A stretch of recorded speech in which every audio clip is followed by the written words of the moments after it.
Hey guys, how you doing? I want to show you something mind-blowing. It's basically a city of tombs that goes back almost 2,000 years. When I found this place, I was gobsmacked. It even became a UNESCO World Heritage Site in 2015. So listen, here's the backstory. After the Bar Kokhba revolt against the Romans in 135, the Jews were kicked out of Jerusalem.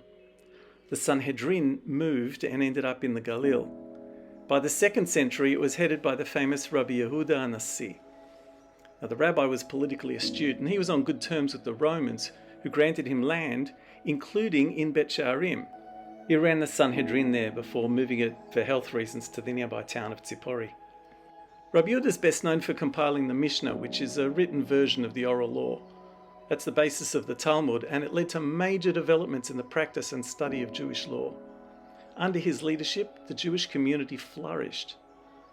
Rabbi Yehuda directed that he be buried in Bet Shearim because Jews weren't allowed to be buried in Jerusalem. What he didn't expect was that other Jewish leaders from around the world would also want to be buried near him. Then others who could afford it also wanted to be buried there. This snowballed, and people continued to be buried there for the next 2 centuries. Let's explore and see what we can learn.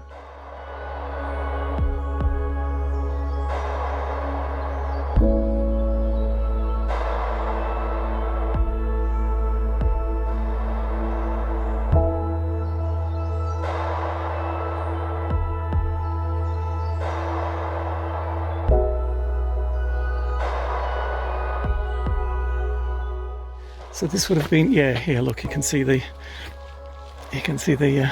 brickwork or the stonework that was put in to reinforce the cave. Now let's take the opportunity to actually go inside one of these.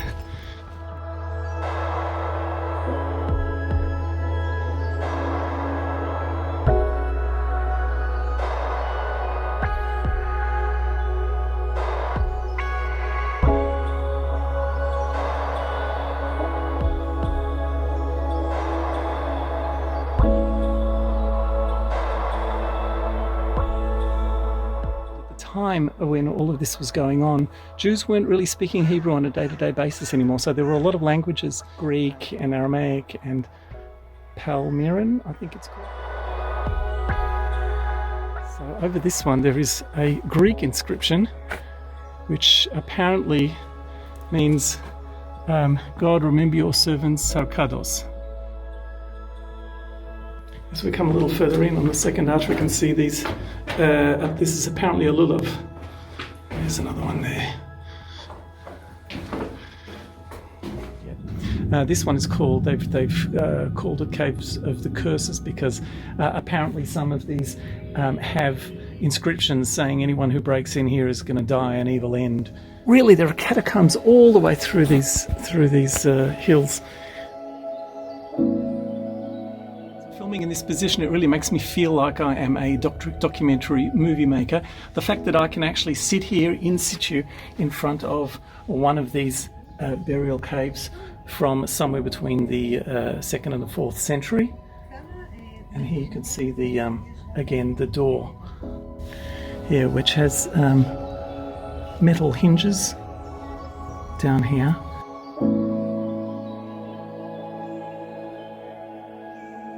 I just bumped into a couple of tour guides that gave me a 20-minute walk around this whole place, and I'm overwhelmed. Wow, what can I tell you? There's so much, I just won't remember everything. This whole area, if you have a look at all of the different caves that are here, there are about 30 different entrances, but each one goes on.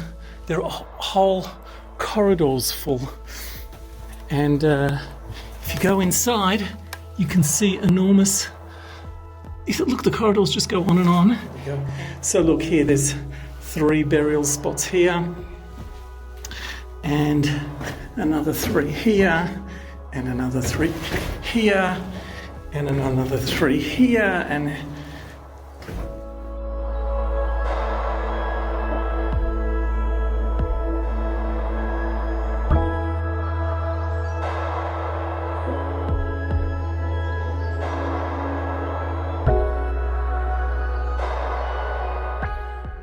know if you can see that little recess at the back. That's where they put the head, so that the head held the body in place. You can see, oh crikey. Let's see if I can get out of here safely. Oof. Oof. There we go. It was, so that's when the excavation started in earnest, because somebody found a little hole in the mountain, and they went in and suddenly found these huge quantities of tombs, which I'm going to show you. But the simple fact is that this very, very small area has about 200 graves, just this tiny, tiny little spot. So the mountain's riddled with caves. But the other interesting thing is that because this went on for so long, for a couple of centuries, the custom of burial changed over that time. And that's why some have sarcophagi, some were buried into recesses in the ground. So here, as we walk to this section, this was apparently the original section that was discovered. And as you can see, this is assumed to be the burial place of Yehuda Hanassi.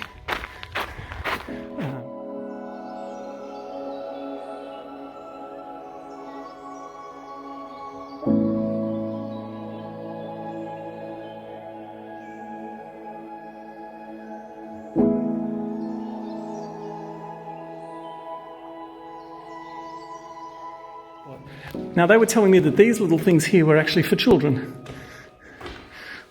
These little bits here. Wow. And here you can see these are where some of the people were buried in the ground. The problem is that there's just not enough space.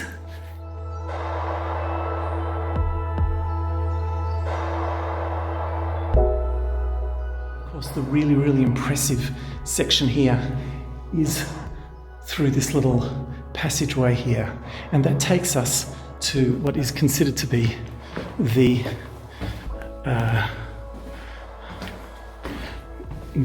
tomb of Rabbi Yehuda Hanassi. Now, the reason I think it's that is because if you have a look, this section was walled in. There are two graves here, presumably of the rabbi and his wife, but of course nobody really knows if anybody was buried in any of these tombs. It meant that they were wealthy, because people who were not wealthy were buried in the field. Only wealthy people could afford to be in this sort of area. Now, there's also some inscriptions. So here is an original inscription. Let's see if I can put on the flash. Now, they told me that's original. I'm wondering whether the original bit is actually, oh yes, here it is. It's literally carved in there.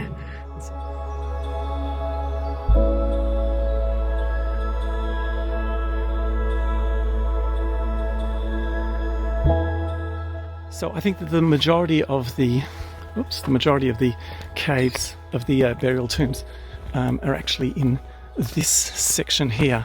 I haven't seen it all. I was told that I could probably spend about an hour going through this section.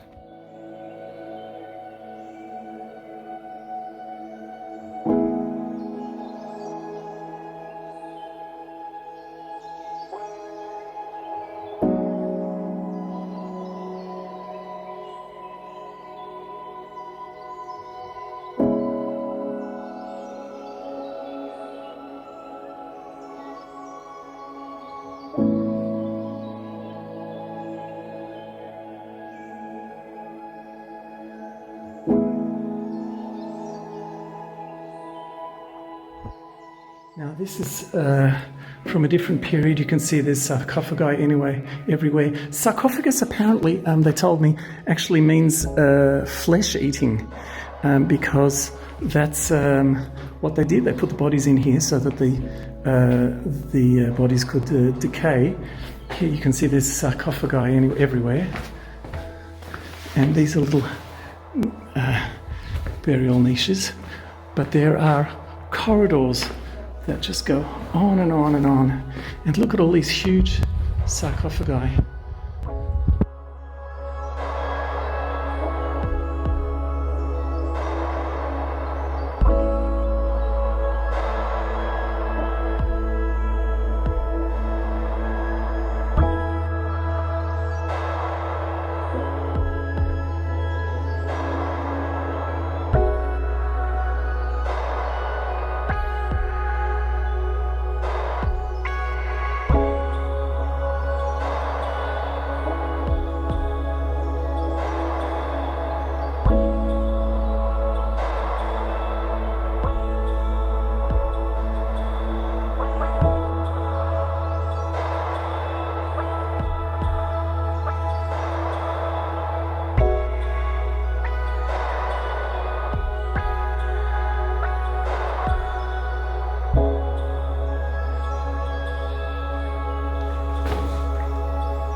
Look at all this graffiti. You can see a lot of it's modern. Very sad.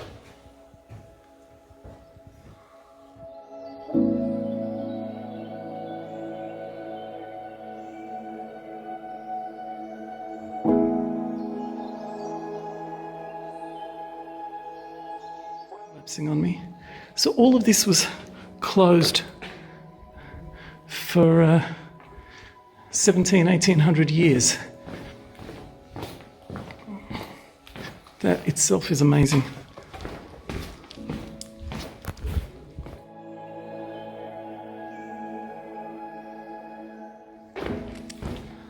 I'm starting to understand why this is a World Heritage Site. Crikey.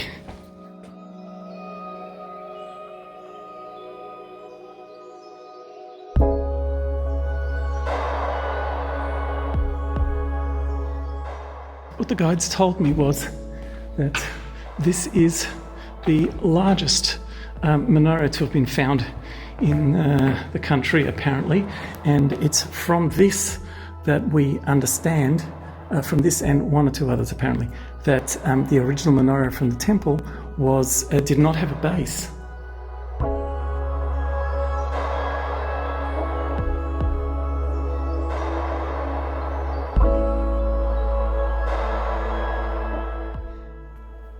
So imagine you're coming in from the outside into the bowels of the mountain.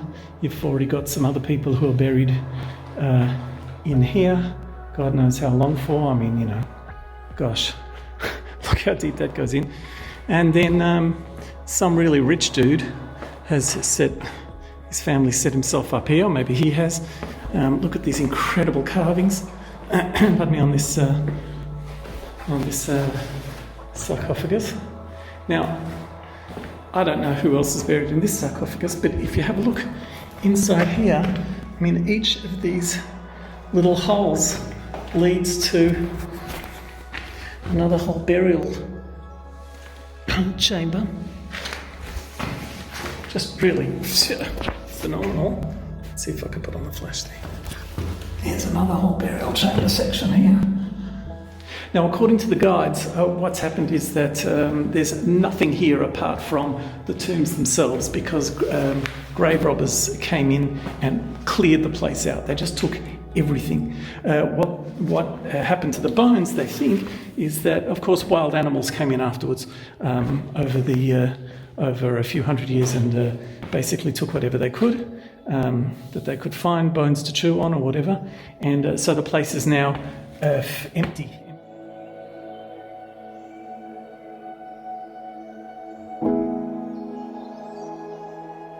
So there you have it, a very special and unexpected trip to Bet Shearim, a place I, until this afternoon, knew absolutely nothing about. I had heard that it existed, but I had no idea exactly what it was. And of course, I'm going to go home and read up a whole lot more. Really very, very interesting. Now, if you do come here, you'll see that the place is landscaped really, really nicely. There's walking tracks and other things. It's right near the end of the day. I'm going to see if I can go on a little bit of a walk.